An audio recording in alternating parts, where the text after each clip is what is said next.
Well, Scout actually said because of that, he wanted this to be open mic night. This, okay.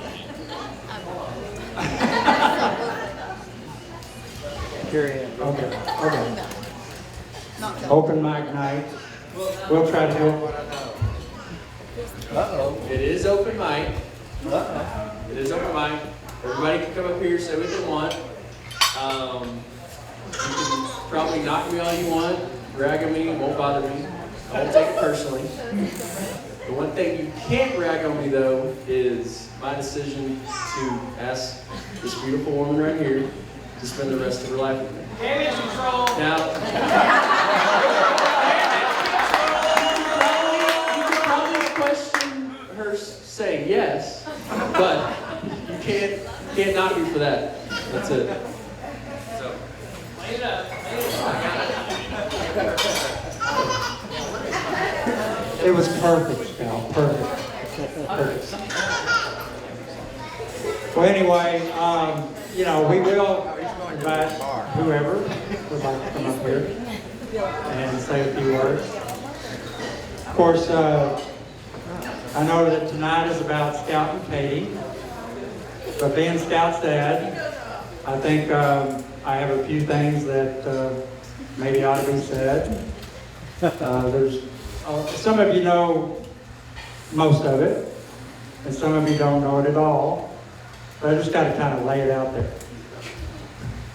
But anyway, I'll say Scout was always Scout, even before he was born. We found his name in a great book, To Kill a Mockingbird. We loved the book, loved the character in it. But Scout, you were named after a girl.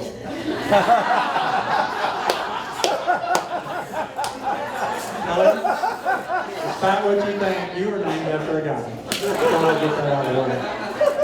And then Scout did have a little nickname, Scooter Magruder.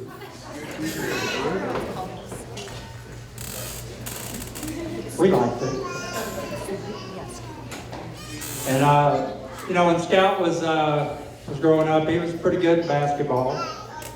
And the family used to follow him around while he played AAU all over the country. And his hero was Michael Jordan. I think Scout thought someday he might get there. But then, I can't remember exactly when it was, but he came up to me and said, "Dad, I think I have a problem with basketball." I said, "What's that?" He says, "I have white man's disease." I said, "What's that?" And he said, "I can't jump."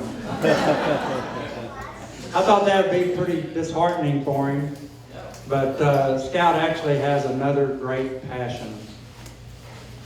And in the video, I don't know if you saw it, but he was sporting a few bow ties. And his talent, a lot of people know what it is and know that he's very good at it. But his secret hero was Troy Duncan, the Channel 8 weatherman. That's fun.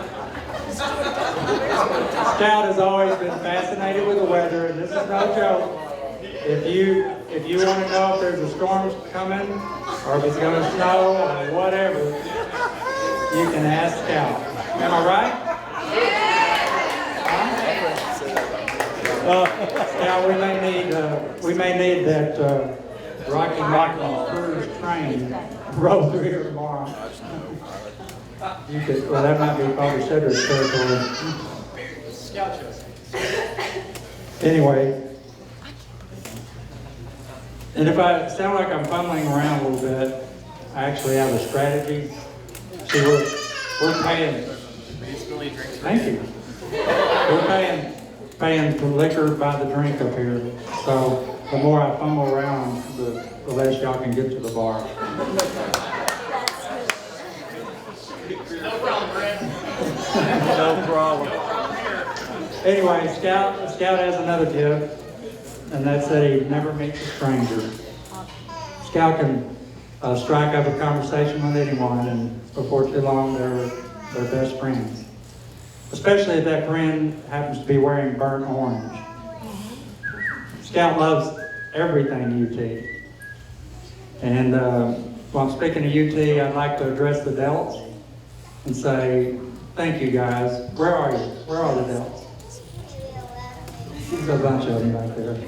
Yes, sir. Thank you so much for being a big part of his life and for being a great influence on him.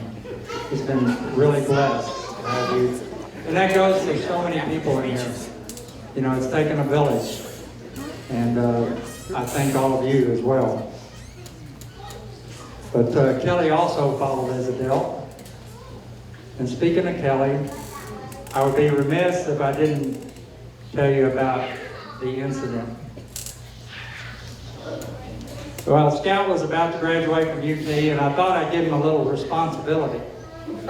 So I decided to put him in charge of Kelly's 21st birthday. And Scout said, don't worry, Dad, I won't drink. I'll take care of everyone. Kelly was planning on getting a bunch of his friends and going down to 6th Street. So Scout was in charge. Yeah. And Judy and I thought things went pretty well because we didn't hear anything. And then about 4:30 in the morning, got a phone call. And it was one of those robotic voices that said, collect call from inmate.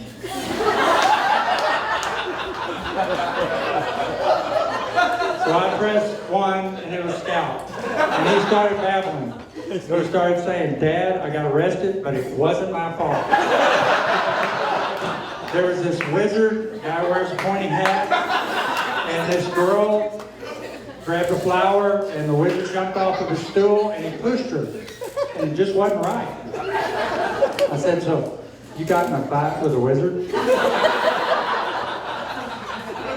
He said, no, Dad, he's only 4 feet tall.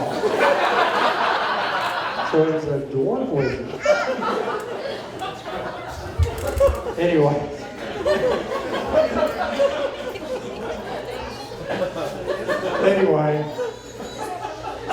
He said the cops came and he tried to convince them to arrest the wizard. That turned out real good. But then said, hey, I don't care. I said, tell me, where is Kelly? And he said, don't worry, Dad. He's right in here with me.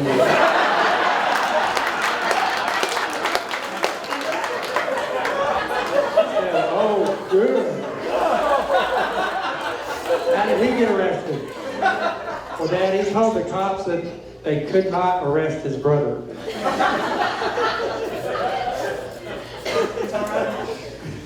It was his ride home. Anyway, I said, great, good job, way to go. He said, Dad, it was the wizard's fault. I said, well, I'll remember that next time I put you in charge. Anyway, the funny part was when I I hung up and turned around and Judy said, now tell me what happened. But the really good thing is, this was completely wiped off the record. It was a sponge, and now, there's no record of it, and no one knows about it. That's the good thing.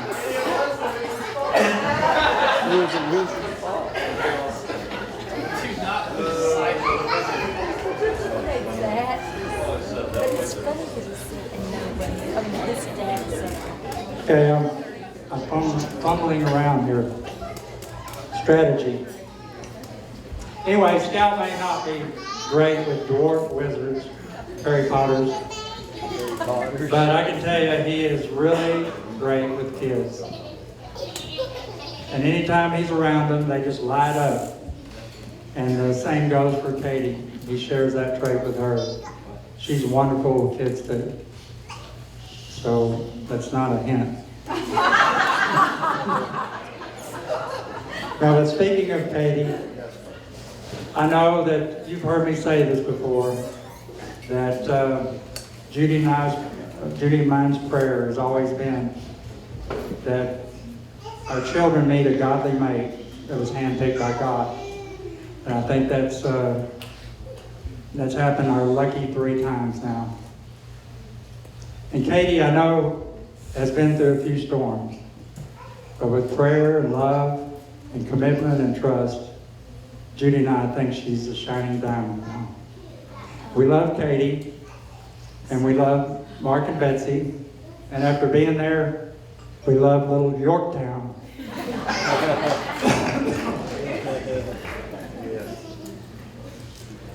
Anyway, one more thing about this marriage. And Scout and Katie were going through pre-Cana at our church a couple of weeks ago.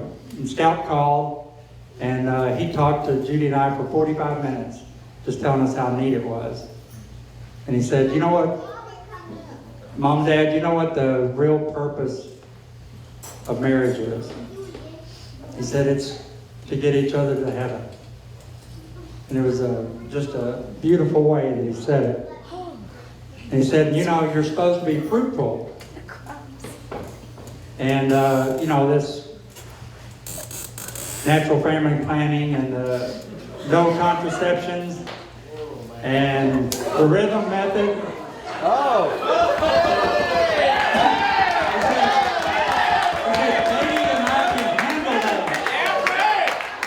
You know, all it is a little timing and a little math. You inspire us, Scott. You inspire us.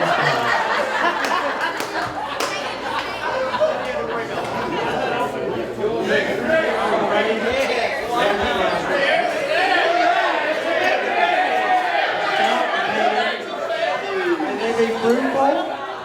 May God bless them. And may they fulfill their purpose in marriage.